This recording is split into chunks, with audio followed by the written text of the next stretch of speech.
I'll introduce our next keynote speaker. Perhaps she doesn't need introduction in this crowd. Noreen Goldman is the Hugh Rogers Professor of Demography and Public Affairs at the Woodrow Wilson School, and is a faculty associate at the Office of Population Research at Princeton University. And she's got a long trajectory of work in our field, as well as a very long list of collaborators all over the world. So it's great to have the pleasure, the treat really, to have Noreen with us in this conference. And I have to share with you that probably the only reason why we have her today here is because she's on sabbatical in UCLA. And so it's not that far. She was able to come and join us. Otherwise, she would be teaching and doing research at Princeton, and she would have said, no, I'm too busy. But it's all about timing, so we got her at the right time. Her research examines the impact of social and economic factors on adult health and the physiological pathways through which these factors operate.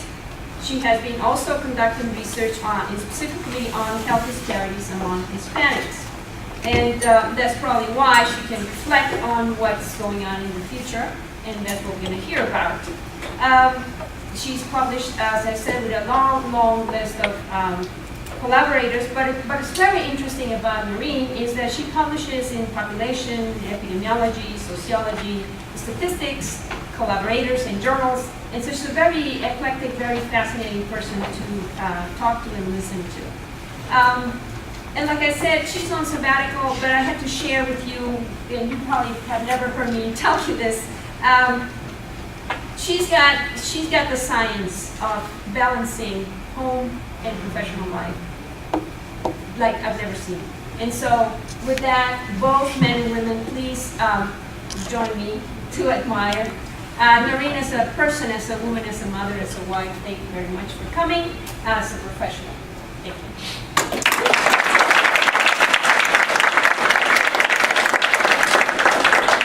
Thank you, Rebecca. I was so afraid that you were going to say, and the only reason we got her here is so she can go hiking on the weekends. Well, once again, thank you to the organizers. Thank you for making the weather here even better than Los Angeles. I didn't think I could go up in quality of weather.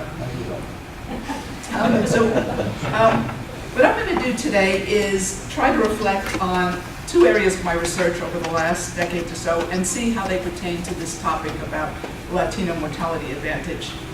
First of all, can everyone hear me? Because otherwise I'll use a mic. Okay. So some of my recent work has dealt with Hispanic health, really motivated by something Hiram talked about yesterday, social gradients in health in the United States, which are relatively modest among Hispanics, and trying to look at what's happening in Mexico and the US, and that work kind of expanded into much more general work about obesity among Hispanics and acculturation patterns. The second, even longer area of my research has been in Taiwan, and it was one of the earliest efforts to take a household socio-demographic survey, incorporate biomarkers, incorporate medical and biological information, and think about what we could learn about links between the social environment, stress, health, and mortality. And even though that seems quite distant from what I'm going to talk about today, I'm going to try to incorporate a little bit of that here. Okay. So, first of all, I do apologize for some repetition. It is a hazard of being the last speaker, but I hope there's enough new here and presented in a different fashion to say. So what I'm going to do is think about current patterns of health behaviors, social environment, stressful experience, and a little bit of biological parameters to see what light it can shed on what I think will happen to the Latino mortality advantage. And I say Latino/Mexican because a lot of my research has been specifically on the Mexican population.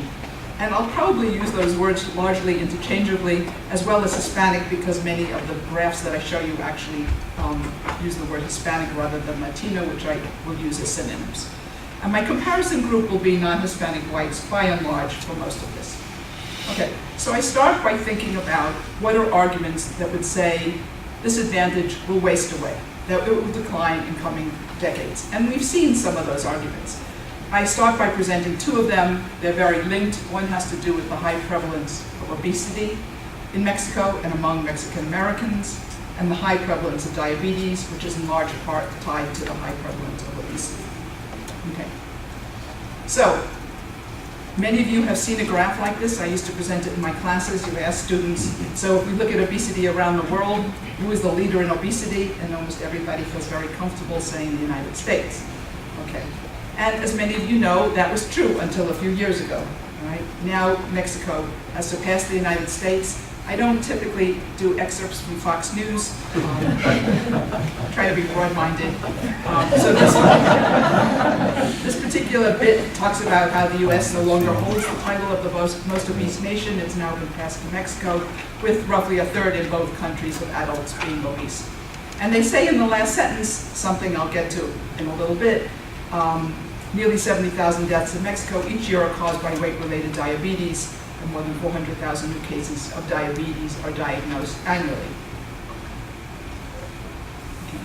So I'll start by looking at the prevalence of obesity and overweight for Latinos and non-Latino whites. For adults, that's the left-hand part here, as well as for children ages 6 to 11 here. These are relatively recent data. Hispanics are compared with whites. Everybody has a very high prevalence of obesity, but it's even amazing to see that the prevalence among Hispanics is higher than it is among whites. Okay, a related story is diabetes in Mexico. Mexicans are eating themselves to death. Mexico, a country that's long gotten lots of pleasure from eating and from drinking, and even words like gordo or gordito have had positive connotations in the past, and pudgy kids have been nicknamed, etc. This is all ending, okay? And they conclude this article, which is no longer from Fox News, it's from The Economist, says diabetes is one of the top 2 causes of death in the country, alongside and occasionally overlapping with heart disease. Now, a major point in the obesity literature, I don't know if many of you are familiar with it, but there's a huge debate going on as to what the consequences for survival are of obesity. And many argue it's really relatively minor. We don't see a lot of deaths from obesity. But there's very little argument about the fact that we see a lot of disease.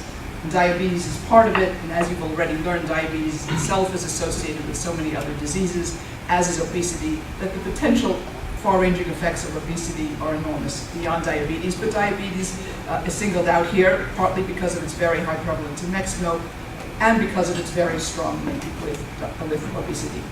Okay, so I'll show you some data.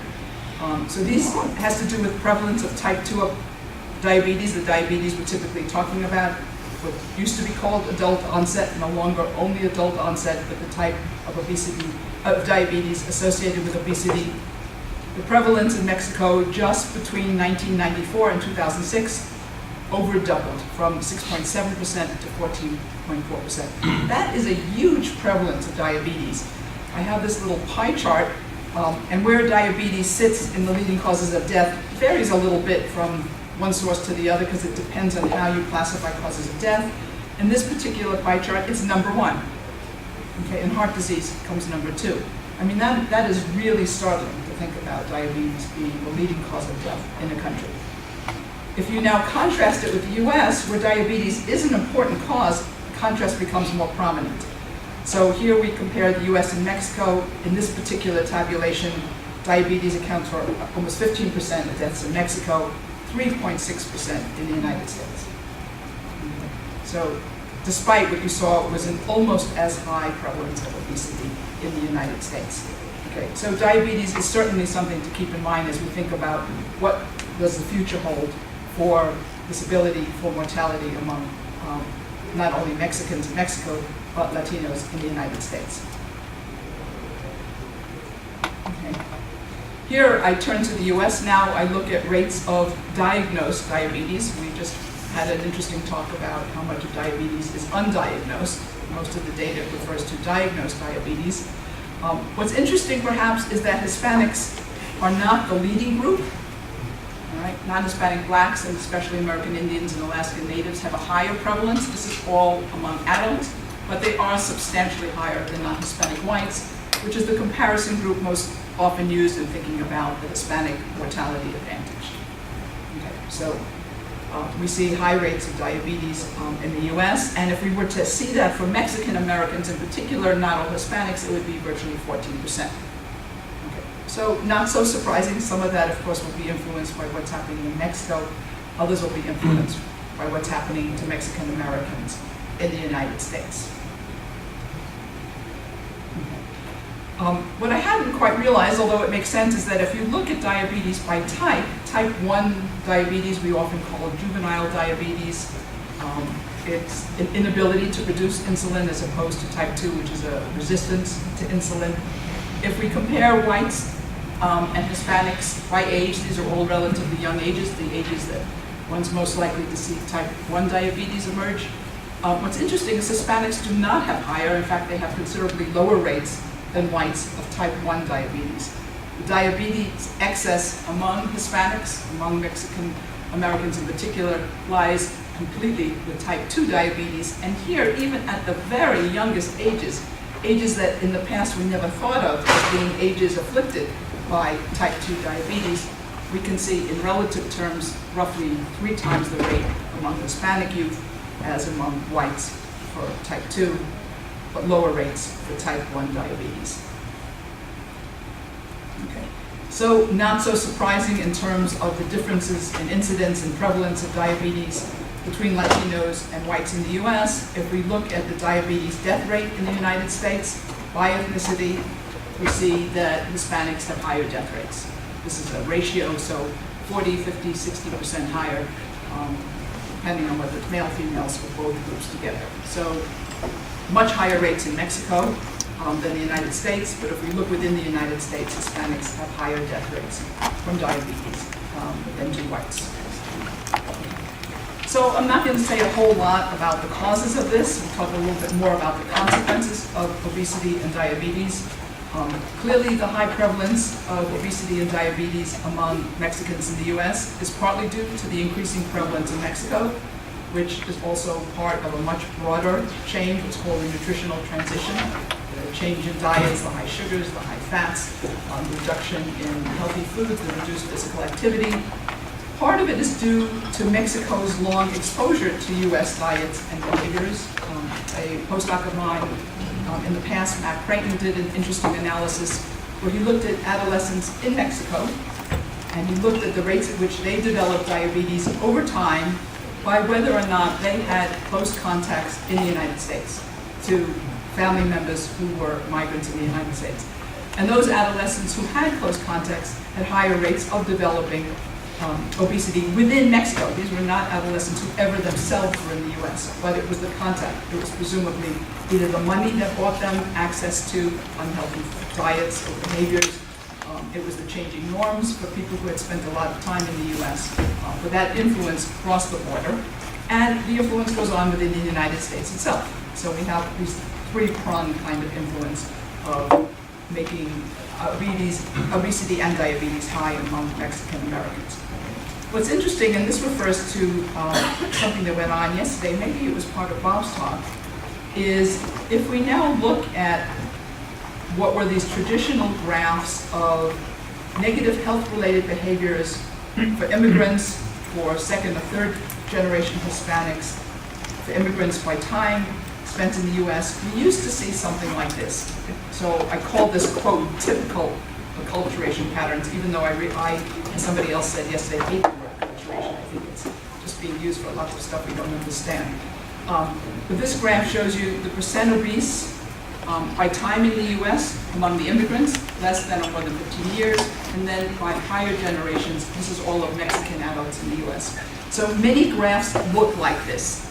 Okay, this comes from LA Fans, but many surveys have found that immigrants, particularly immigrants who have not spent that much time in the US, have lower rates of smoking, obesity, all of what we consider these negative health-related behaviors. And the acculturation argument has been that the longer the immigrants spend in the US or later generations, then have higher rates of these unhealthy behaviors, which in turn leads to the more negative health outcomes. Okay, so what happens if we try to do this with very recent data? It's very hard because all of these trends are indeed very recent. But a postdoc of mine a couple of years ago, she was now an assistant professor at Penn, Alison Buttenheim, used data from the second wave of the Los Angeles Family and Neighborhood Survey, and she also used data from the California Health Interview Survey to look at what happens to young people who immigrate to the US when they are young. the first generation, do they still look better than the second generation? We couldn't do it by duration of since immigration, because the sample sizes of immigrants in those young ages from these surveys was just too small to break it down any further with reasonable confidence intervals. So this has a big confidence interval around it. But still, from both of these surveys, LA Fans 2 being an interview in person, CHIS being a telephone survey, both of these suggest that there is no longer an advantage. That the immigrants themselves, at least among the young, are as obese as the later generations. Well, that's not surprising if Mexico is now #1 in obesity. I think that's a kind of change we're going to see and probably see working its way into the older age groups as well. So this notion of the protection afforded to immigrants in terms of negative health behaviors, at least related to obesity, is probably eroding. Okay. So this was the argument so far for why we might expect the mortality advantage to decline. I talked about obesity. I talked about diabetes. Am I talking too fast? I still have never lost the New Yorker pace of talking, although I lost New York. So the next argument are physical and functional limitations, and that's also an issue that's come up before. Okay, so this is an article at COCOS. There are a number of such tabulations, some of which we saw yesterday. If we look at disability rates in the older population, comparing Hispanics to non-Hispanic whites, in many different dimensions of disability or functional limitations, we see Hispanics faring worse than non-Hispanic whites.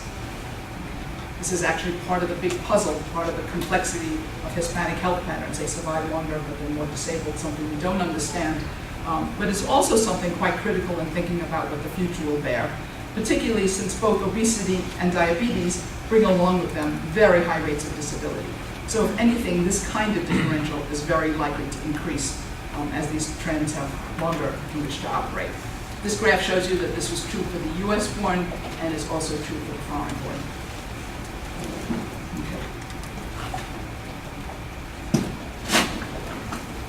Okay, so that was a third argument for why we might expect the advantage to decline. Fourth argument. So a very recent paper I did with a group of colleagues suggests that health declines among immigrants to the US from Mexico begin right away. So we've had very little data to answer this question. We usually have people who've been in the US under 10 years. We don't actually follow them from Mexico to the US and see what happens to their health in a very short time. So we had access, working with the PIs of the MXFLS, to what I think is a very rare set of questions. We could look at the health of migrants before they left Mexico. We could then compare their health to the US a very short time later, and we could do the same for non-migrants. And actually, we could do the same for return migrants who are back in Mexico. I'm just not showing you that bit.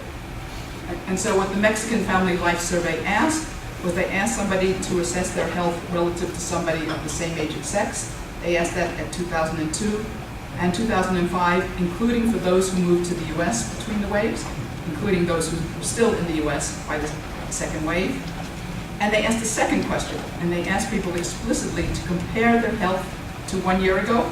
They asked that to the non-migrants, or they asked the migrants to compare their health to just before they moved, which on average was 1.5 years ago, based on our calculation at the time of migration. So we have a very nice set of questions to say, what happens to the health of migrants over a very short time after coming to the US? Okay, and this is a summary of a paper. This was in the last issue of Demography. And this is the result of multinomial models with lots of controls for characteristics of family, from lots of controls of observed health characteristics, including biomarkers, controls for community level variables, and then we predicted what proportion of people say their health got worse, what proportion say it got better, and the default category I'm not showing you is what proportion say it stayed the same over a period that's roughly 1 year. Okay, so what's interesting here is, people do say their health got better, even migrants, even non-migrants, right? When you're feeling pretty bad at the time of the first interview, you'll probably feel better later on, and that proportion is pretty similar. when we look at what proportion say their health got worse over approximately a 1-year period, it's substantially higher among the current migrants, that is those who migrated between those two waves, than those who never migrated. And those return migrants are very similar to the never migrants. So the current migrants are much more likely to have experienced deterioration in health than either the return migrants or the never migrants. In a very short time, and that gives us something to think about. I mean, the sad part is that raises an interesting question. It doesn't give us enough meat to answer that question the way I would like to. So one of my suspicions is that some of that decline is reflecting a decline in mental well-being. Right? So these self-rated health questions, which in general are not my favorite. I actually could go on and speak for the next hour about why we should never use self-rated health questions to compare different ethnic groups. I feel less bad about it here because you're asking the same people to do it a short time apart. So lots of those biases probably don't afflict this the way they would cross-sectional comparisons, particularly across ethnicities. But one question is, to what extent are these physical deteriorations? To what extent are they declines in mental well-being? I can't answer that from this, but I have a little insight from a paper that a former student of mine did using the Mexican migration project. So now we're dealing with a very different data set, a data set for which migrants are all return migrants. So that's a disadvantage, all right? We're only looking at those who returned.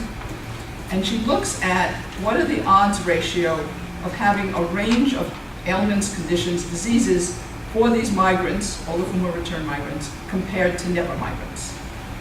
Okay? These people could have migrated at any time in the past. What we know is they weren't selected to migrate for worse health. I mean, the selection for migration in this data set was modest for better health. So if the migrants end up looking worse, that's above and beyond the fact that they probably started out somewhat better. At least that's what this data set finds. It's not what I have found using the MSA. Okay, so if we look at these odds ratios of having hypertension, diabetes, this is all self-reports, heart attack, heart disease, emotional, psychiatric disorders, obesity, or ever smoking, those with migration experience are higher on all of them, but particularly high for these two ailments, heart attack, heart disease, and emotional psychiatric disorders. So that's something to keep in mind for a couple of reasons. One is we talked a little bit yesterday about how if you use data in the US on deaths from heart disease, Hispanics look better than non-Hispanic whites, so that's a little bit of a puzzle. And because this emotional psychiatric disorders, I think, is one area that we still have work to do. It's just a very tricky area to try to deal with different ethnic groups and measure mental well-being. So I know the literature in general has been very mixed about the extent to which Hispanics in the US experience worse mental health than whites. It's a little clearer for the oldest population, but by and large you can see stories on both sides of the fence.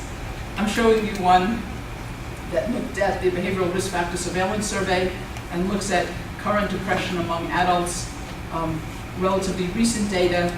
I've outlined here the whites, the non-Hispanic whites, compared to the Hispanics, for major depression, other depression, and any depression, all among, this is among adults, all ages, and we can see higher rates among Hispanics.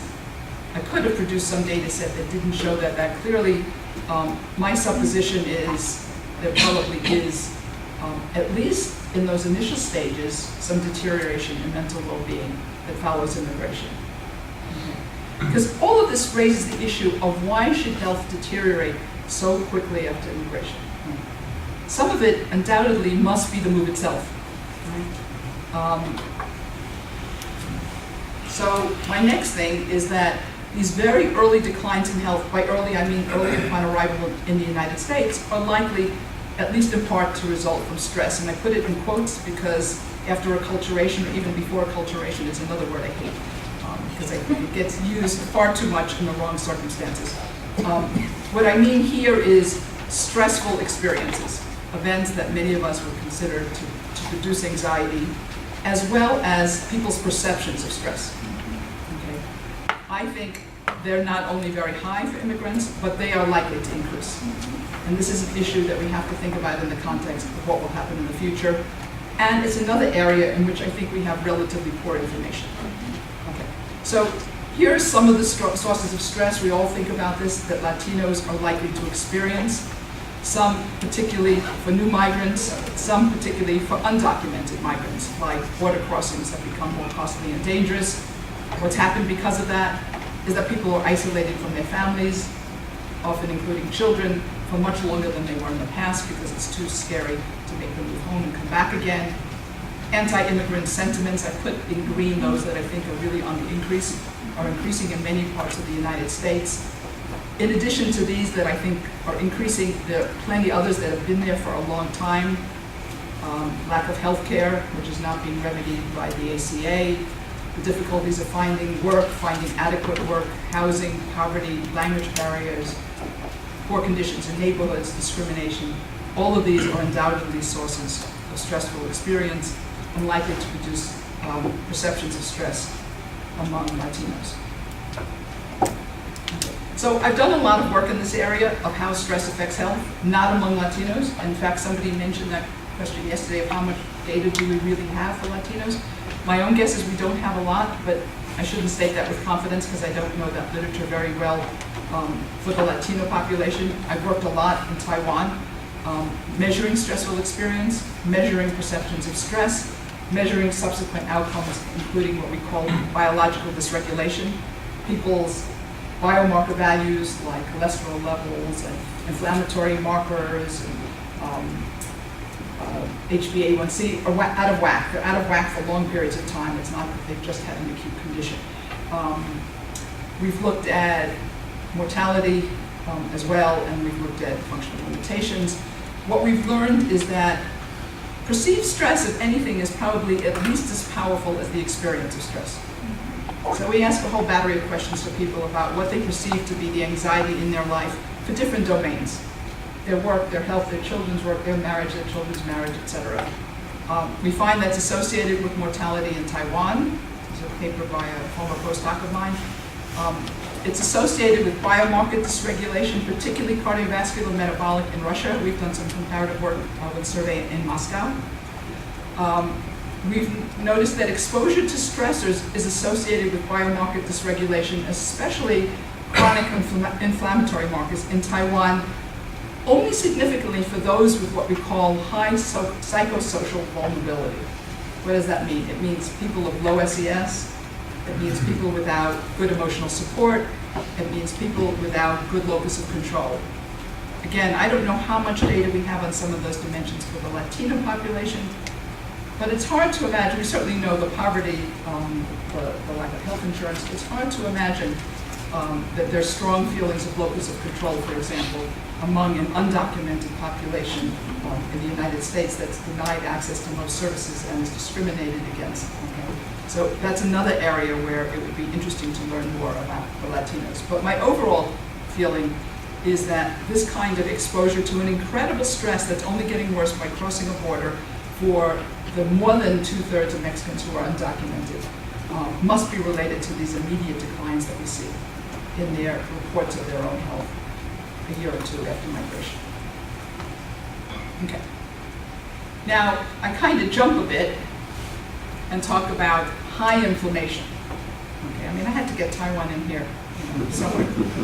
Okay, so here I'm using an excerpt from an article from Eileen Crimmins and her colleagues, which used the NHANES, it's now going back about 15 years, the data, to look at how biomarkers compared between the white population and Mexican-American population, distinguishing the US-born and the Mexican-born.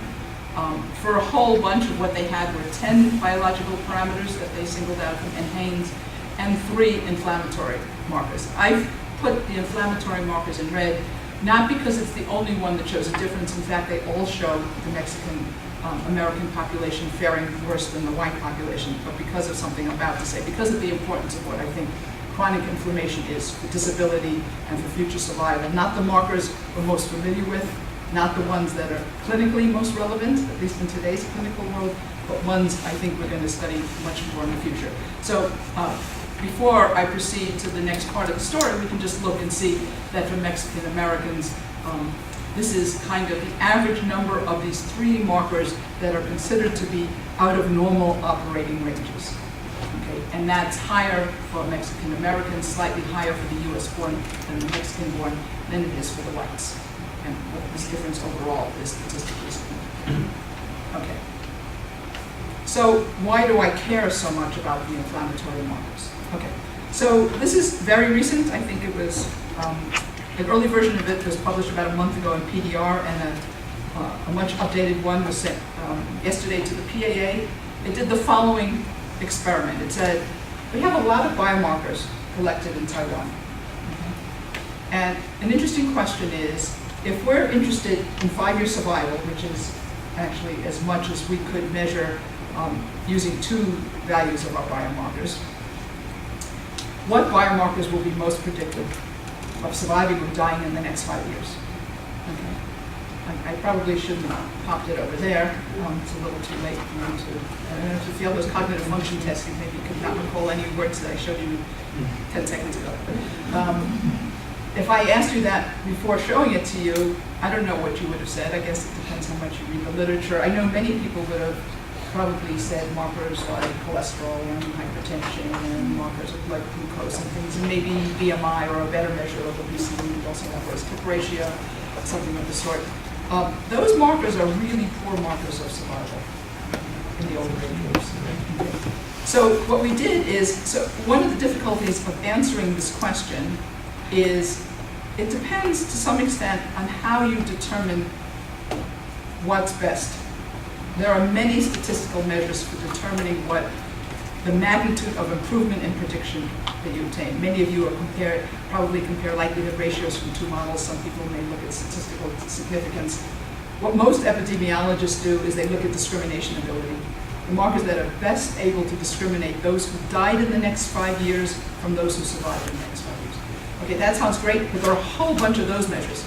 Okay. Most people use the area under the receiver operating characteristic curve. It's called the AUC. It's a very common measure for epidemiologists. And they see how much the AUC increases when you throw stuff into the model. It's called the delta AUC. Okay, there are a lot of other ones. And so what we did in this new paper is we employed a whole bunch to say how robust is our modeling. And so what I'm going to show you is a very simplified version of the biomarkers that are the strongest predictors of 5-year survival across a whole bunch of measures that are consistently strong across various measures of discrimination. Boy, that's a mouthful. Okay, and this is what turns out. Number 1, every measure is IL-6.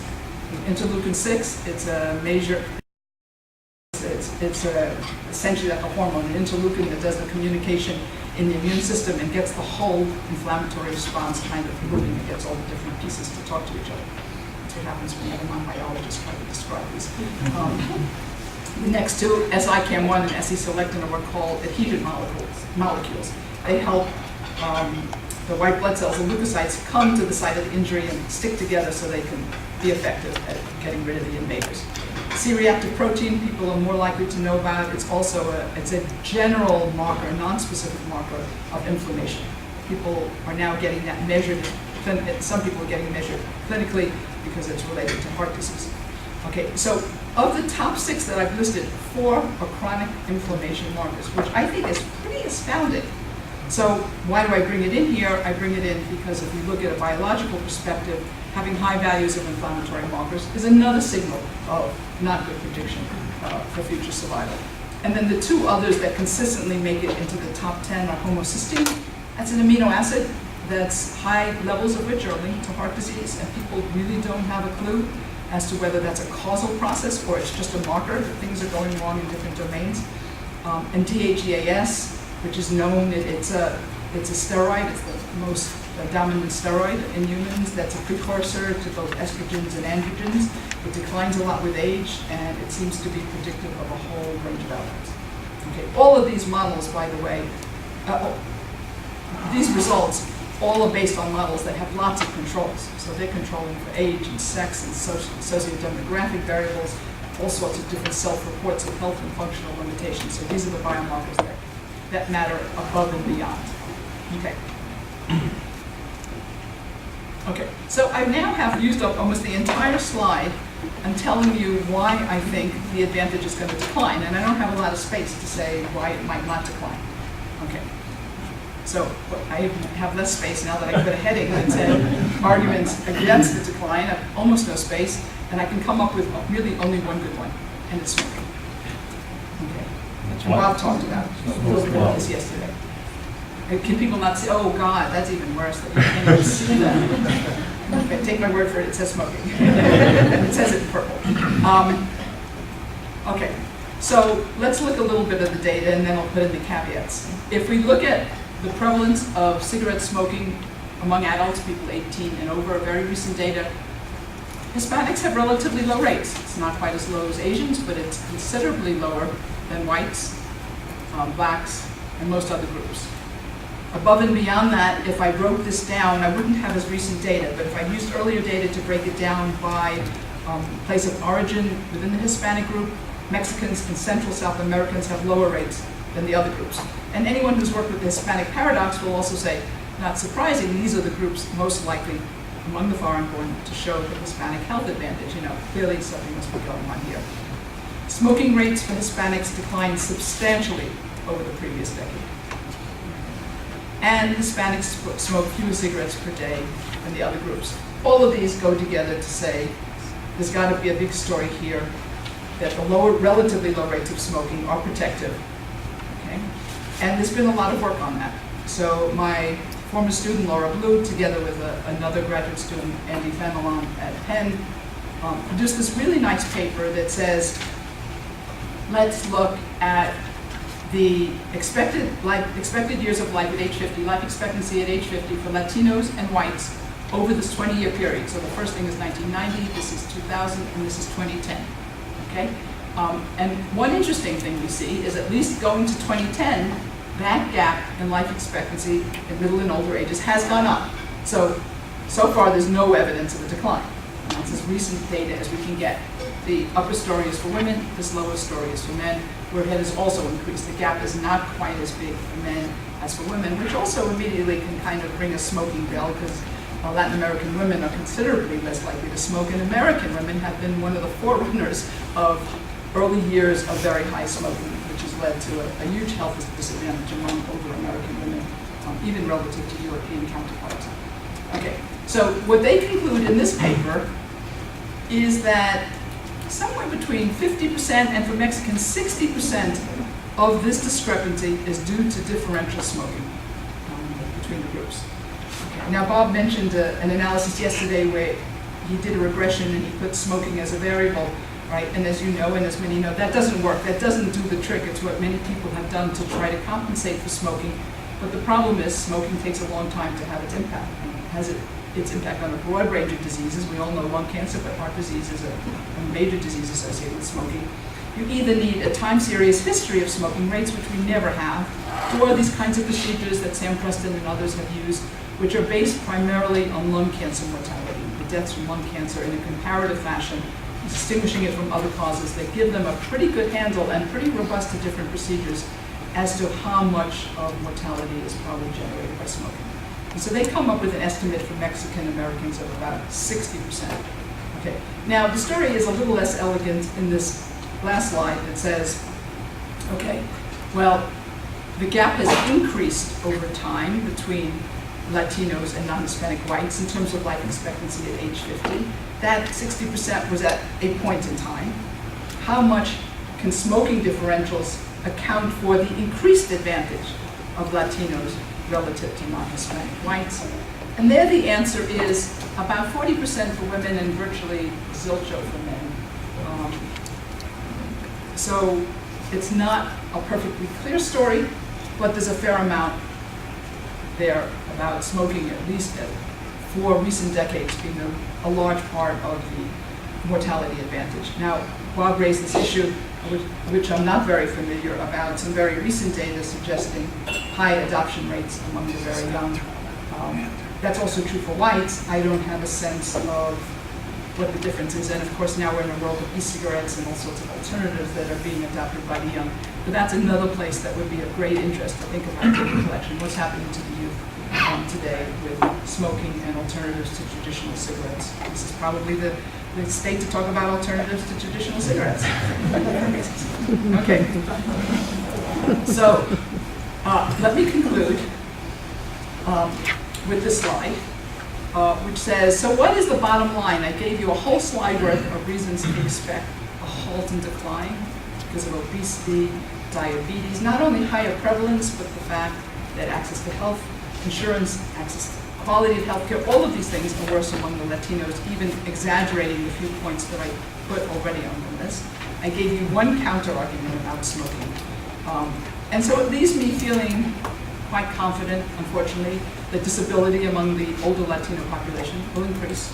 There are just too many reasons. It's already higher despite better survival, and there are too many links with obesity and diabetes and healthcare issues, and stress, and the increased stress of immigration, and information to think that that won't get worse. And then I put this very pretty question mark with regard to mortality. So that's one scenario. One scenario is that the advantage will decrease. Not to say that both groups won't continue to increase their life expectancy, but this says the gap may decrease between them. Whites may improve life expectancy at older ages at a faster rate than the Latinos. But, you know, I just don't think we have the information. I think a lot of that story will hinge on smoking. Smoking is a powerful predictor of mortality. And whether that advantage in smoking stays or increases will have a lot to do with whether we'll see that mortality advantage keep pace. Would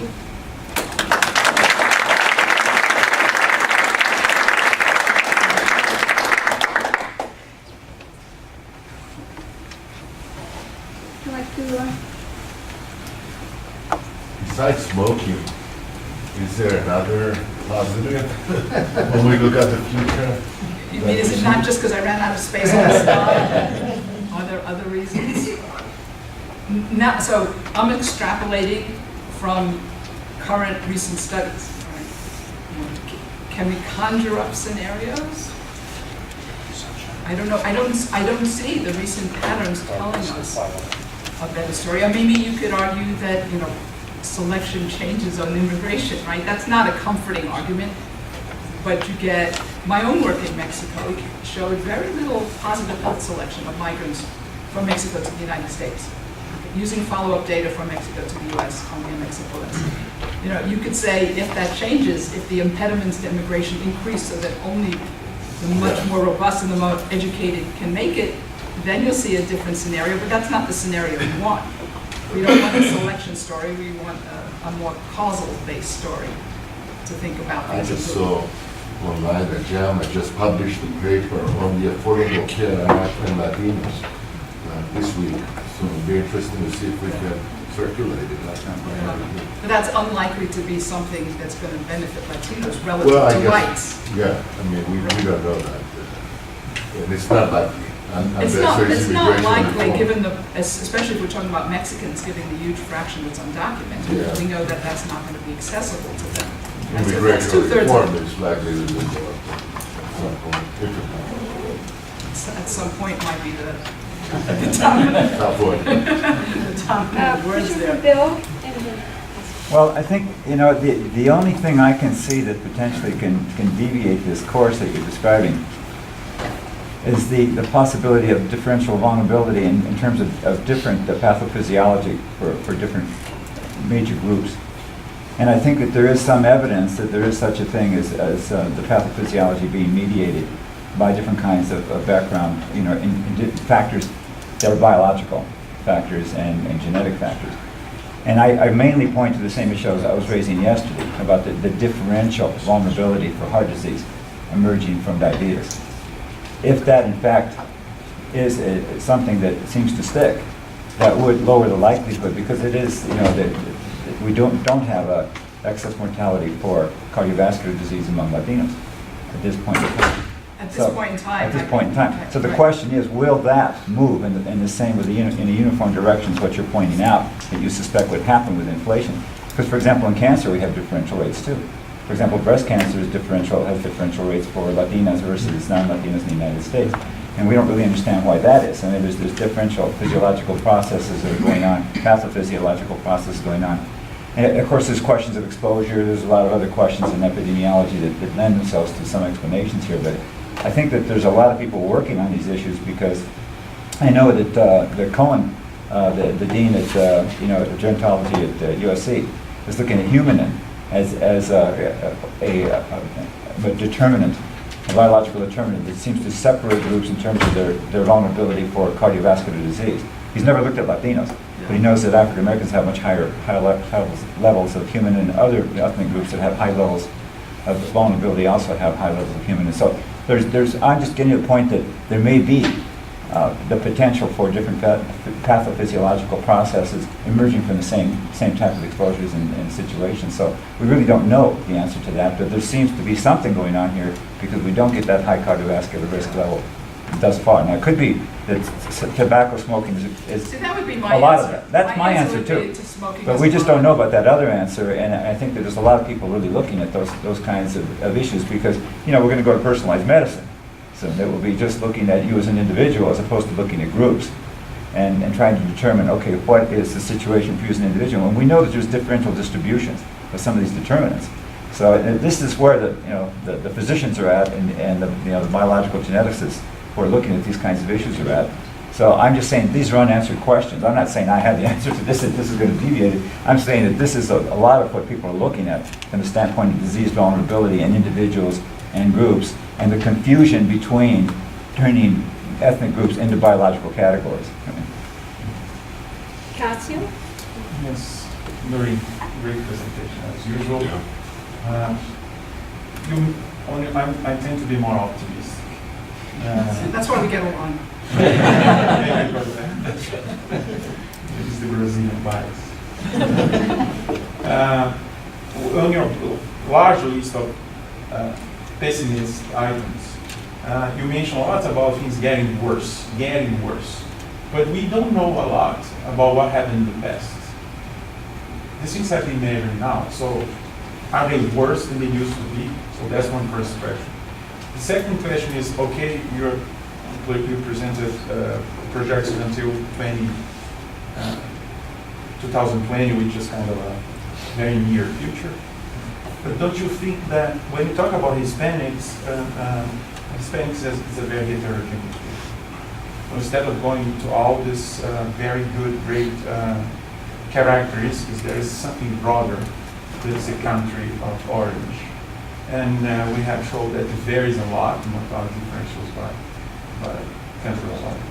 So when we think in terms of projecting, don't you think that we also need to know, especially if we go beyond a certain date, that we need to know how the flows of migrants are going to behave in the future? Because one thing is Mexicans, other things is South America. Remember, most of the advantage, at least in the things I've done 10 years ago, were coming from foreign-born in Central and South America.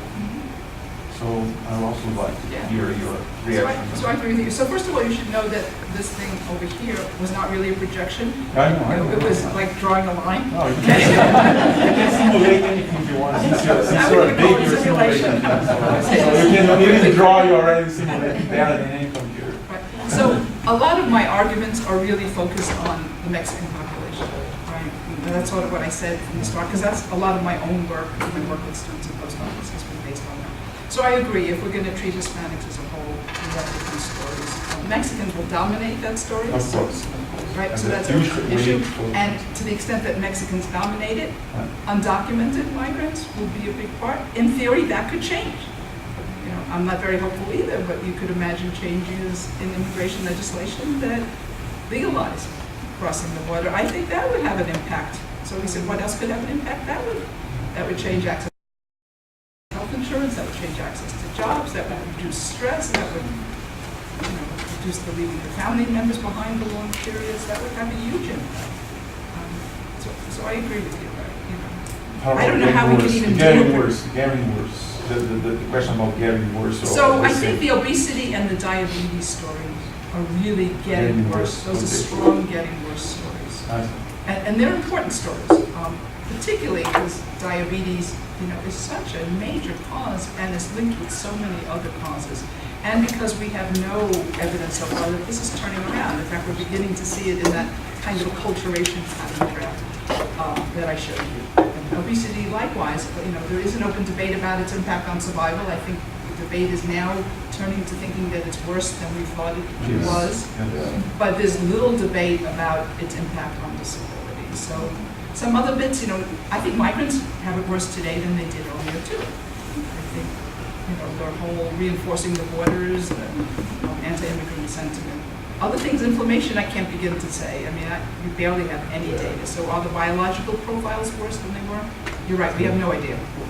Thank you. I was just going to make one comment on the biological profiles and the inflammation factors that you brought up are fascinating. In the cognitive aging literature, there's a pretty well-established paradox now of high inflammation factors like CRP, IL-6, homocysteine, and other that are known cardiovascular diabetes risk factors are protective for cognition in the oldest old.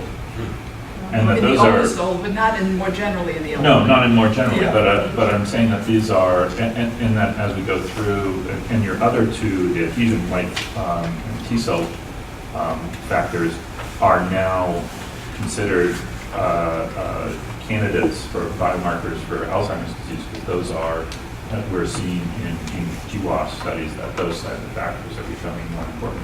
So this inflammation hypothesis is fitting in a similar or parallel in a paradoxical way in at least the Alzheimer's literature and the successful cognitive aging in the oldest old, because I think you only see it in the oldest old because the risk factors are operating in standard fashion, killing and most of the folks in the young old.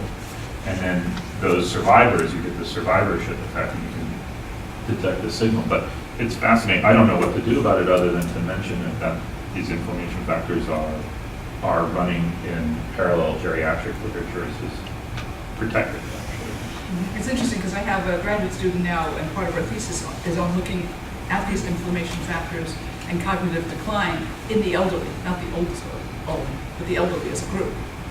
And I think it's virgin territory to look at that.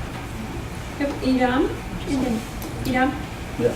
So I want to go back to Casio's point about what we know in some ways from the past, and I think Noreen mentioned a little bit of that.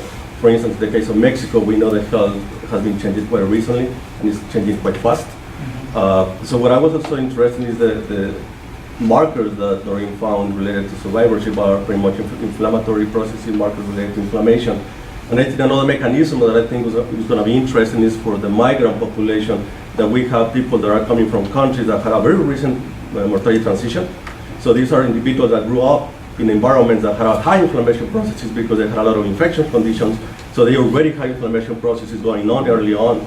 And then that might going to start showing up once they get to adulthood, which is precisely what we're going to capture once they get into the US as adult migrants. So if migration changes, which seems to be kind of the case, that migration from Mexico seems to be declining, but it's coming more from Central America, I would expect to see more inflammation coming from those individuals, precisely because Guatemala, for instance, and Nicaragua, and all of those are really lag behind in terms of demographic transition relative to Mexico, for instance. So those cohorts that are going to be coming up from those countries are more likely to have been exposed to these inflammation processes. This is the Paulone argument, but I would say that they will also have a better education profile for Mexicans at the same time. So education matters. I appreciate the comments on smoking, and as somebody who's biased in kinesiology, admittedly, I would comment that the most important health behavior would be to increase physical activity, and more specifically exercise or dance maybe. But I think when you think about the metabolic syndrome, there's one health behavior that will influence all of those, and that's exercise, right? Taking a pill, changing your diet won't necessarily affect those things. If you engage in exercise, it's been shown to affect those. Not only that, but you talk about stress and depression and these mental health issues that have been shown to be impacted by engaging in regular exercise. So to me, if there's one thing we want people to do to cut across physical, cognitive, mental, psychological, social, it would be exercise. So just something for the group to think about. Absolutely. And do you think that has a potential to increase the gap, the longevity advantage? Oh, yeah, I mean, then it, decrease mortality. hopefully. Right, but somehow we have to argue that it becomes more accessible to Latinos than to Because whites. they like to dance. Very true. Okay. Jason. I'd like to announce I'm the least qualified to ask a question with this group, so just Go for it. just bear with me here.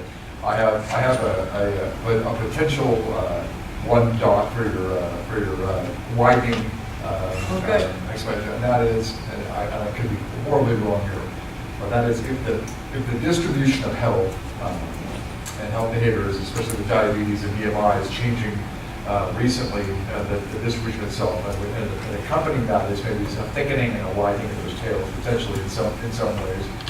We can think of a situation where the healthiest group haven't changed at all. In fact, we don't see any observable differences in morbidity or comorbidity in that group over time. And if we believe, like some of us do, that most of this Hispanic paradox is due to selective migration, then you're increasingly over time, that selection factor is actually getting higher and higher and higher. Right? You're drawing from an increasingly select group over each successive waves of those who are migrating to the U.S. Especially when you just showed that those who are actually returning back to Mexico are those who are increasingly those who have elevated risk of these different illnesses. So not only are those returning with extra morbidity and comorbidity, but you have the healthiest going. And if that selective factor itself is getting stronger over time, wouldn't we expect the gap to further widen? Right, so that's what I mentioned in response to Clovis' question when he said, is there any way we could see a benefit? I said, well, changing selective migration, but that's not really what we want, in the sense that that's not a causal thing to say things are getting better for the Latinos. It's just a change of who comes. But in my own work, which looked really directly at the health of people in Mexico, and then looked at the likelihood of migrating to the U.S. over the next few years by a whole bunch of health characteristics, including biomarkers, so not self-reported bias, showed such weak health selection. Now that's the early 2000s. So maybe it was stronger in the past, maybe, I'm arguing maybe as we put more barriers up to migration, that will become more selective. You just have that selection indicator at one point in time? Between two waves, so it's a 3-year period. Okay. We could now use more recent data to update that, which we would like to do. That's all, I mean, and those are the only data really that let you look at that directly, that include undocumented migrants, which for Mexico is critical, because you got 2/3 of them. I mean, if you're using, for example, the New Immigrant Survey, that doesn't help you for Mexico. It will help you for some countries, but people who get visas are a very select group of Mexican migrants. So at least looking during those years, it's very weak. It's there, it's positive, it's really small. But I agree that if that selection changes, but it's not the kind of answer we want. You don't want to take the cream of the distribution away from Mexico, bring it in here and improve our health distribution. That's sort of hitting below the belt, kind of. Last question, last comment? Thank you. So again, trying to think of different reasons why there could be widening, but it's nice to think of something besides smoking. And I think two other reasons would be first, drinking, so that alcohol consumption is lower among Hispanics overall, including Mexican Americans. And the second thing to consider is most of what you focused on was really looking at the Hispanic trend. But if you also look at the white trend, you're assuming that whites stay the same or improve, and whites could worsen that number. Absolutely. So I think socioeconomic status could be another one. Maybe Hispanics not seeing major gains, but whites, I think over the last couple of years, have seen some declines. So it could be not whites catching them up. Absolutely.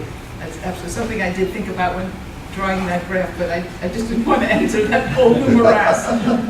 Yeah. But of course, you could say the same for Latinos. Right, The yeah, situation here could even worsen for Latinos.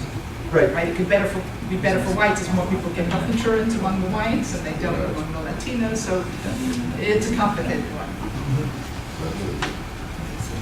We're out of time, but thank you very much. Excellent.